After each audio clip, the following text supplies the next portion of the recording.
Dalam Injil hari ini, Tuhan memberikan sebuah kisah bermakna yang menarik tentang seorang kaya. Si orang kaya itu mempunyai banyak lumbung gandum dan menghabiskan hari-harinya dengan bersenang-senang. Di mata sesama dan orang di sekitarnya, saya sangka dia dipandang setara Sultan Andara. Tetapi tidak di mata Yesus. Tadi Tuhan bersabda, tetapi firman Allah kepadanya, "Hai engkau orang bodoh, pada malam ini juga jiwamu akan diambil daripadamu, dan apa yang telah kau sediakan, untuk siapakah itu nanti?" Orang kaya itu dibilang bodoh. Di tempat lain, Tuhan pernah berkata, memang lebih mudah seekor unta masuk melalui lubang jarum daripada seorang kaya masuk ke dalam kerajaan Allah. Itu dalam Injil Matius. Bapak Ibu, saudara-saudari, bagi Yesus, definisi orang kaya itu bukan seberapa besar harta yang dimiliki oleh seseorang. Bukan. Tetapi seberapa besar orang itu mau berbagi hartanya dengan orang lain.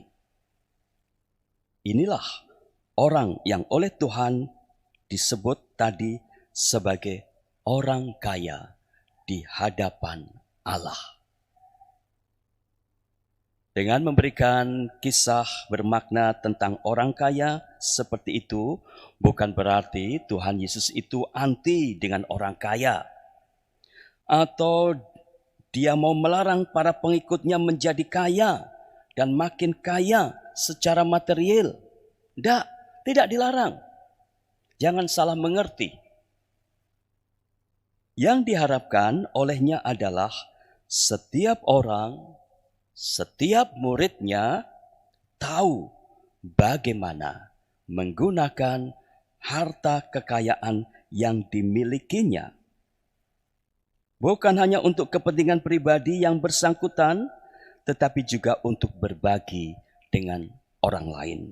Atau lebih sederhananya, seperti apapun keadaan Anda, siapapun Anda, entah Anda orang yang berkeluarga, yang hidup sebagai biarawan, biarawati, yang hidup melajang, entah Anda pengusaha atau pekerja yang secara ekonomis stabil ataupun naik turun, jangan lupa menjadi orang yang murah hati.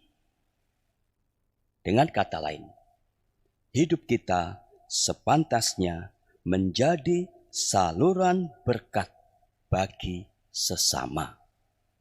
Maka jangan takut, jangan ragu, jangan banyak alasan, jangan ditunda-tunda untuk bisa memberi atau murah hati.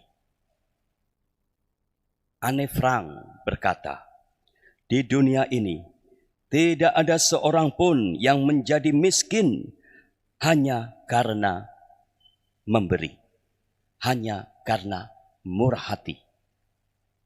Dalam bahasa Ibu Teresa, sebetulnya tidak ada seorang pun di antara kita yang terlalu miskin untuk memberi.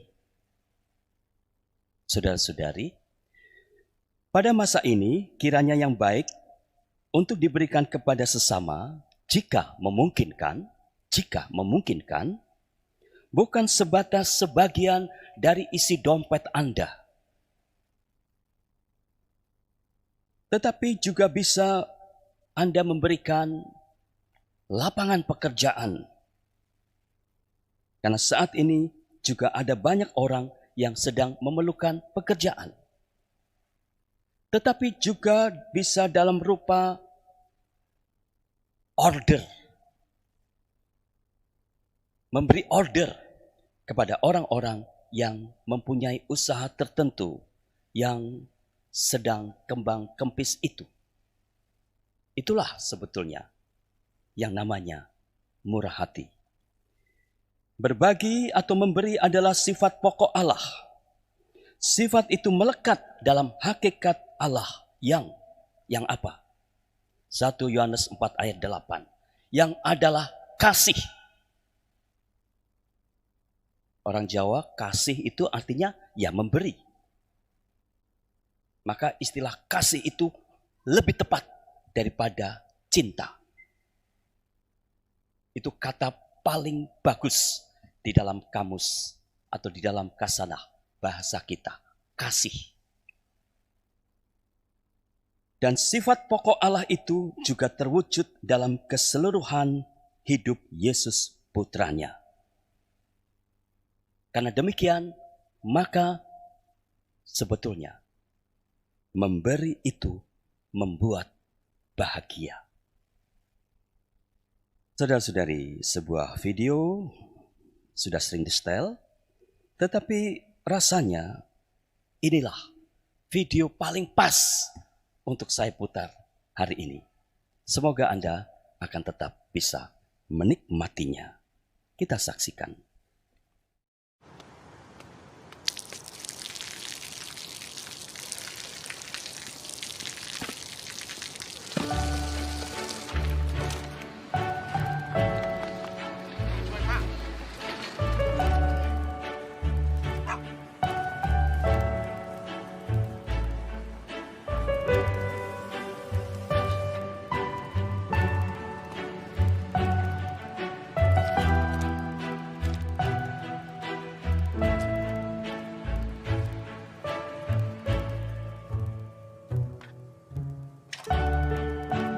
เขาจะได้อะไร ถ้าเขาทำแบบนี้ทุกวัน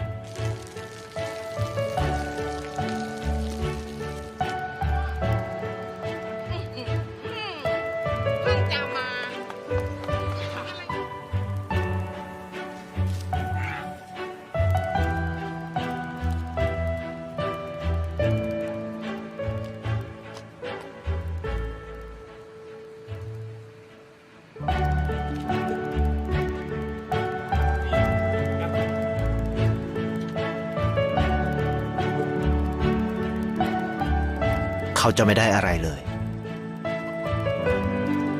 ไม่ได้รวยขึ้น ไม่ได้ออกทีวี ไม่มีใครรู้จัก ไม่ได้มีชื่อเสียงที่มากขึ้น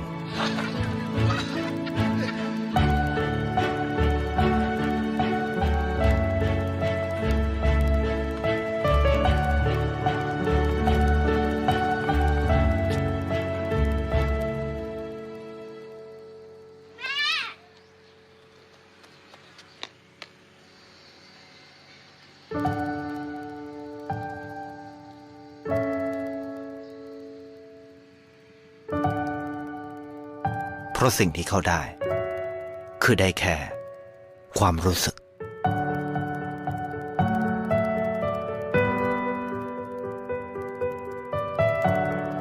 ได้เห็นความสุข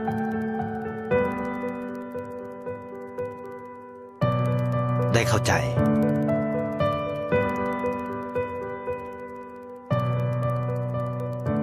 ได้ความรัก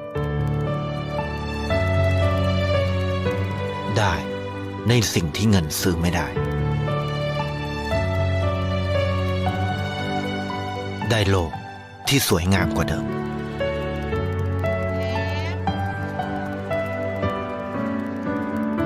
ในชีวิตคุณอะไรคือสิ่งที่คุณต้องการมากที่สุด Semakin Anda murah hati, semakin Anda bahagia, dan semakin Anda kaya di hadapan Tuhan.